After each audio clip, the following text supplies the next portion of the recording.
Ladies and gentlemen, hello Budapest. I'm so thrilled to be here again. As some of you might remember, last year I gave here a speech as well about the Great Replacement. I wanted the whole world to know that the Great Replacement theory was in fact not a theory, but reality. White people are becoming a minority in their own homelands at an exceptionally fast rate. I knew that addressing that subject was a risky thing to do. But anyone who knows me knows that I don't exactly shy away from controversial conversations if I believe that they need to be had.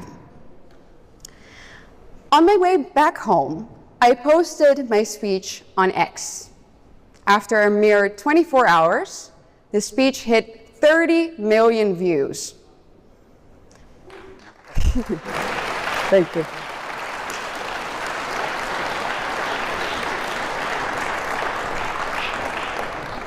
It was the ultimate sign to me that the people were not just ready to have this conversation, but that they were in fact dying to have it.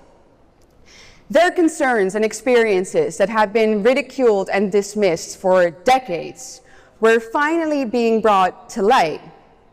Indeed, the people were ready to have this conversation, but the elites were not. Hours after I posted the speech to YouTube, it was taken down. The mainstream media went absolutely berserk, of course, and they called me a fascist and every other name in the book. And then Reuters, surprise, surprise, wrote an article saying that all of it was disinformation. But after years of fighting this fight, ladies and gentlemen, those things don't really faze me anymore. And now, thanks to the power of X and thanks to the fearless people of CPAC, here we are once again 1 year later.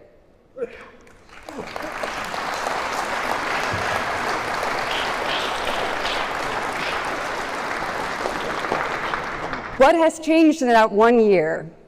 For me personally, a lot. I became a wife to my wonderful husband, Francesco.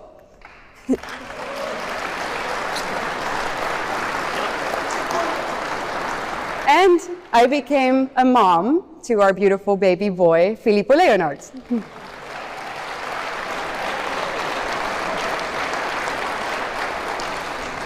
But politically, even more happened, and I want to start off with the good news. Donald J. Trump won the elections and is currently, once again, the President of the United States of America.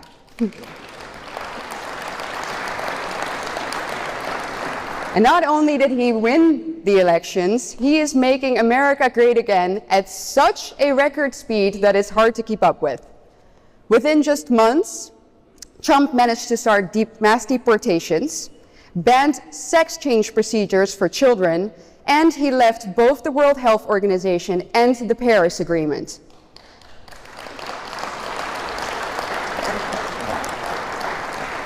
It's incredible to see a leader stick to his promises and deliver. And that's where we get to the bad news. Where America is on a path to cultural revival, order, and economic prosperity, Europe is heading for total and utter destruction.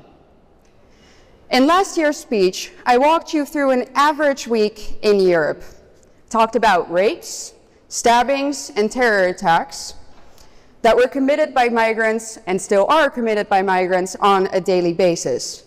Because since then, ladies and gentlemen, things have only deteriorated here in Europe. Many experts have been warning for years now that a civil war is impending. But I believe that our reality is actually worse than that. In a civil war, there are two sides fighting. Here in Europe, only one side is. And I can tell you that it's not us. It's not the white native population of Europe. That doesn't mean, though, that the average European is okay with all of this. We are trying to constitute change through the official channels, but so far with no luck.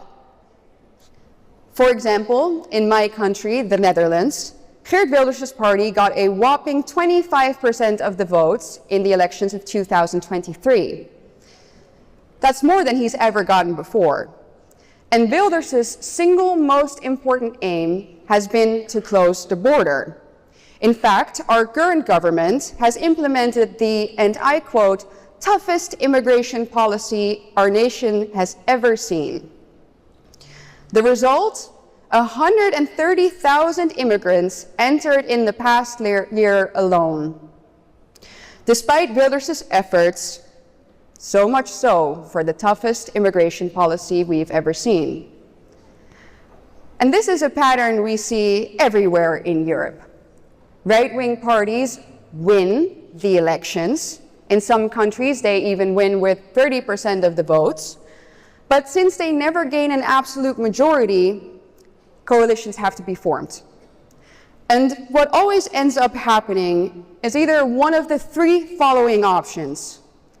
Option A, despite the right wing winning, the centrist parties then say, oh no, but that party is too extreme for us and we don't want to form a coalition with them.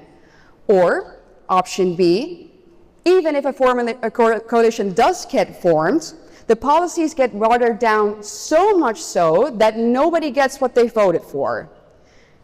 Or C, and this is something that we see increasingly often in Europe, the legal system steps in and thwarts all true right-wing efforts by deeming the policies to be in violation of European law and human rights. And I haven't even come to the fact that our legal system is also targeting individuals at an exceptionally fast rate. Not just politicians and activists, but also private citizens who dare to speak out against the regime are being targeted, arrested, prosecuted, and even sent to prison. Keir Starmer, also known as two-tier Keir, is an absolute master at that. He is turning the UK into one of the most unfree countries in Europe. Right now, he's even looking to introduce sentencing guidelines under which white men will be punished harsher than women and minorities. Ladies and gentlemen, last time I checked, there is a word for that: apartheid.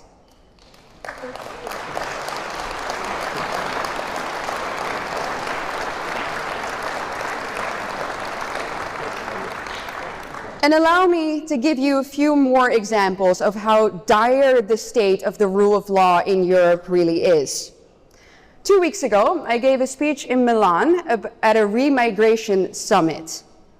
Right before the conference was supposed to take place, a couple of German activists, young German activists, decided to travel to Italy, but were notified by the German government that they were banned from leaving the country.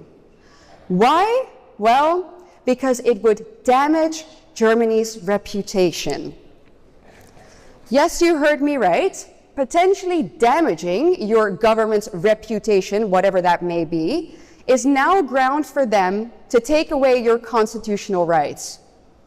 Heroically, those young activists decided to come anyway, so they crossed the border into Italy and attended the conference. But upon their arrival back in Germany, they were met at the airport by a heavily armed police force and brought into detainment. All of that simply for attending a conference to talk about the subjects that the elites don't want you to talk about. My last example is a personal one. A few weeks ago, I got a notification from Apple saying that my phone was under mercenary spyware attack. Mercenary spyware. So we're talking highly sophisticated government-level spyware that is used for counter-terrorism. That means that they can look at me through my camera in real time, they can listen to my conversations, and they can go through every single file on my phone. That is what happens in Europe when a perfectly normal, law-abiding citizen goes against the grain. So, let's face the facts here. Democracy is dead. Stone cold dead.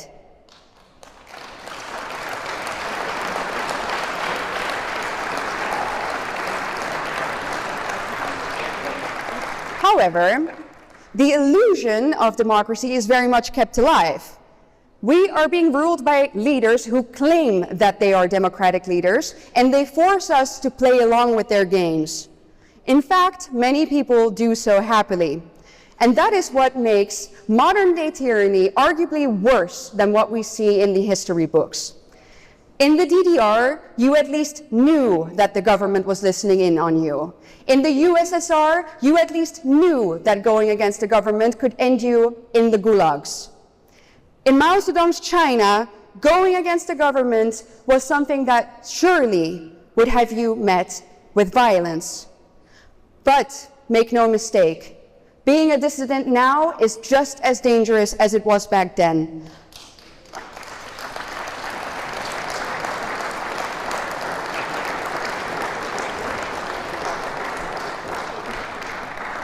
Our regime uses pretty words to hide their intentions, but they pervert and invert our definitions all the time.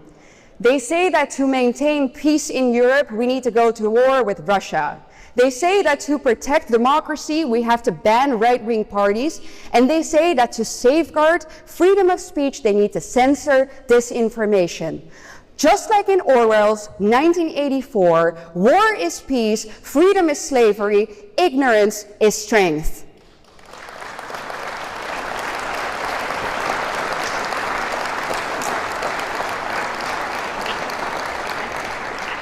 And now, ladies and gentlemen, we can find the embodiment of that regime in one person in particular. The worst leader of them all, the President of the European Commission, Ursula von der Leyen.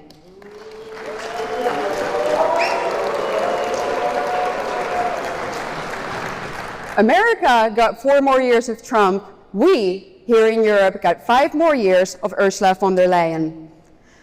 The thing is, though, that no one ever voted for Ursula von der Leyen. No one ever voted for her, yet she is one of the most powerful people in Europe, and she's implementing some of the most destructive policies that our continent has ever seen. Just to give you a few examples, she's the one who introduced the Green Deal, crippling our economy. She's the one who introduced the Migration Pact, replacing our native population.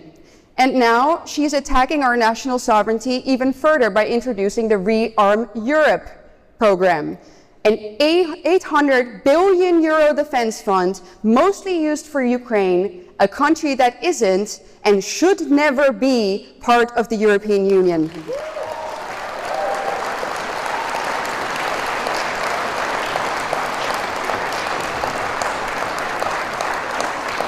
And last but not least, when are we ever going to see those text messages in which she closed a 35 billion euro deal with Albert Bourla, the CEO of Pfizer?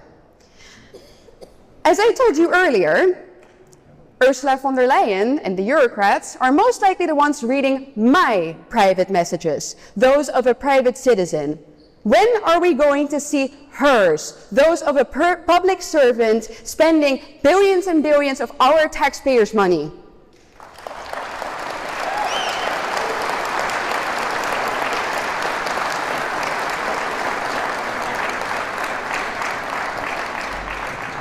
Ursula von der Leyen thinks she is untouchable. She thinks she is above the law. But we are here today to remind her that she is not. So allow me to take this moment, look straight into the camera, and speak truth to power for a moment. Mrs. von der Leyen, do you think about what you have done? Do you think about the people who suffer because of your policies? Do you think about the people who have died because of a vaccine that you pushed on them, that you bought behind closed doors?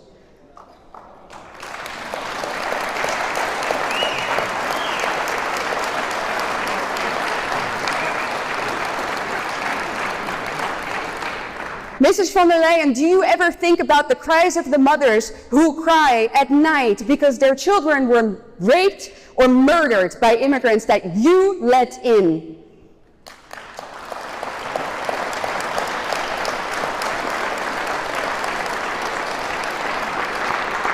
Do you ever think about the farmers whose entire life's work were destroyed because you pushed the communist agenda?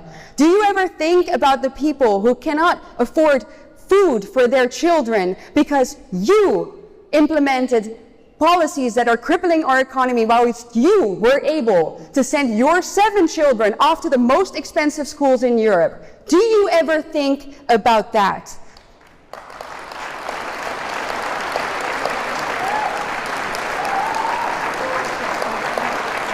I bet you don't. I bet you don't, because none of this is happening in your backyard. But, ladies and gentlemen, I do. I think about those people. I think about them. I will not forget them. So let me promise you right here, right now, I will not stop fighting for them. I will not stop fighting for the truth, and I will not stop fighting for my people. The time of zero accountability will come to an end, and I will promise you, we will make Europe great again.